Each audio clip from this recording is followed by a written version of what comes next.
जय बर' बिमानि जय गावमोन गोलैलाङो 81 गामि सोसननायनि बागै सोंनि बेरबियादा मा बुङो ना मा होनो औ दे गोदान लोगो इन्ट्रडिउस खालामनो सानदों जोंना अशोक राजा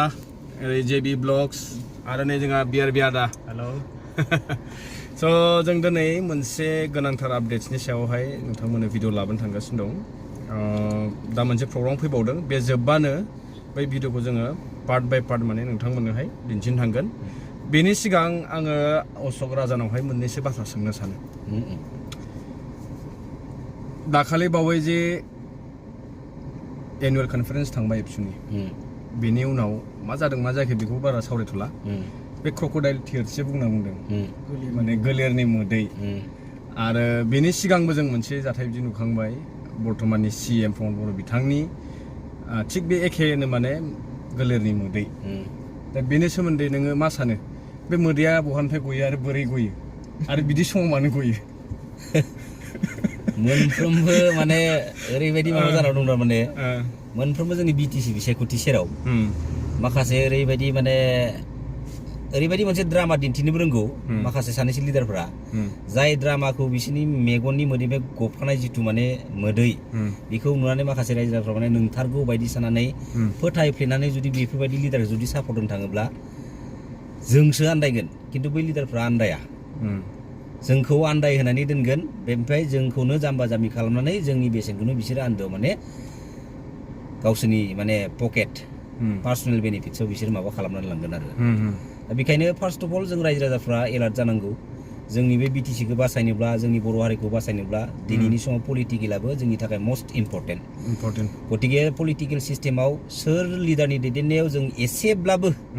माने माइरं गरसेब्लाबो जों गोजोनै थानो हायो बा जोंनि माखासे मोन्थाइफोरखौ जोङो माने सेफटि खालामनानै लानो हायो बेफोरबायदि लिडारखौ जों रायजो राजाफ्रा माने सापर्ट होनायनि थांखि लानांगौ बेसो मेन उद्देश्यआ दिनै माखासे ओरैबायदि लिडार दं खुगायाव गोदै गोदै बाथ्रा बुंगोन खिन्थु आन्दोआव आरो थांखुमानो जोंखौनो माने रायखुमाग्रा माखासे लिडारफोर दङ बेबायदि लिडारखौ जुदि जों उइथ प्रुफ जुदि जिहेतु जों सिनायखाबाय बेबायदि लिडारखौ जों रेसपन्स होनो दा समाव आरो गोलेरनि जिथु मोदै बाथ्रा बे क्रकडाइल टियार्स बे स्टाइलाव बर' हारिनि दा समाव सोरबायदि लिडारा खामानि मावगासिनो दङ बेखौ एक्सुवेलि बुहुमनि साफ्रोम बर' फिसाफ्रा मिथिखाबाय जानांगौ मिथिखायो गतिके जुदि मिथिखाबायब्ला बेबायदि लिडारखौ जोङो जेबो कुनु केयार खालामनाङा रेसपन्स होनाङा फैयोबा जिरायनो हो बाथ्रा बुंनो हो नाथाय बिसोरनि माखासे बाथ्रायाव गोजोमनाङा आरो गावबा गावनि बेसेनखौ माने भेलुलेस खालामना दाला बेरबियादा 81 गामि सोसननायनि बागै सोंनि बेरबियादा नों मा सानो फंनैसो होनदो दा 81 गामि सोसननायखौ लानानै दिनै माने माखासे माने मा होननांगोन दुगामाराफ्रा माने बिराद माने गाव गावखौनो प्लास पइन्टआव लाबोगासिनो दं आरो ना माने गामि सोसनबानो माने माबा मोनसे बिराद मोनसे गिदिर इसु बिथांमोना मोननाय बायदि मोनो आरो माबा मोनसे मोननाय बायदि दा बेखौल' बुंगोन दिनै बिथांमोना BTRआव गामि सोसन जाबाय 81 ता नङा होमबा दा दिनै BTRआव सोसन जानायनि उनाव खुसि जानांगौनि बेयाव जेबो माबा गैया आरो खिन्थु दिनै सोसन जामालाय मा जानो दिनै BTCआनो जुदि पावारलेसब्ला बै BTRआनो जुदि पावारलेसब्ला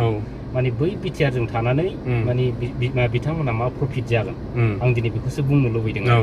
माने ओरैबायदि जाबाय BTC जितु दाबो एडमिनिस्ट्रेसनाव बेनो दङ अब्ला जोङो एथ' मोनसे गिदिर जोंनि संगठनखौ सेक्रिफाइस खालामबाय नङा होमबा हाथियार दैग्रा संगठनफोरा दिनै सिजफायाराव फैनानै दिनै सारेन्डार जानानै मेन स्ट्रिमाव फैबाय बे मोनसे पजिटिभ पइन्ट नाथाय BTCनि सोलाय आरोबाव माने मोजांसिन हामसिन जितु आलादा रायजोनि बाथ्रा बुंदोंमोन सेपारेट स्टेटआव जों मोनासै नङा होमबा BTCनिफ्राय पावारफुलसिन मा लाबोखो बिसोरो BTRआथ' जास्ट जों बुंनो हायो BTA दिनै सोलायनानै नाम होनाय नङा होमबा रिनेम खालामनाय दा बिदि बेलायाव दा प्रमद बर' बिथाङा जे बुंदों मैया दाखालि बुंदोंमोन नामा बे लेटेस्ट ना बियो बिराद माने जिउ गारबोबाय बर'फोरा सुप्रिम सेक्रिफाइस खालामबोबाय आन्दलनाव दा बे आन्दलना एक्चुअलि मामोन बड'फानि जे सिमां बेनोमोन नङा होमबा सेपारेट स्टेट दिनैथ' बियो BTCनि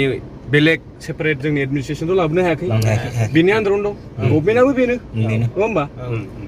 स' दा बेनि सोमोन्दै अमर सारा हयथ' गोबां खोथा बुंलांबाय ना बुंलांबाय बेनो दा जों बे प्रग्रामाव थांनोसै मालती मेडामा मा बुङो ना मा होनो दे नुनो मोनगोन दसे उनावहाय अके दे जय बर' हारिनि जय बर' हारिनि जय बर' बिमानि जय अ। गाव होनगोरलायलांबाय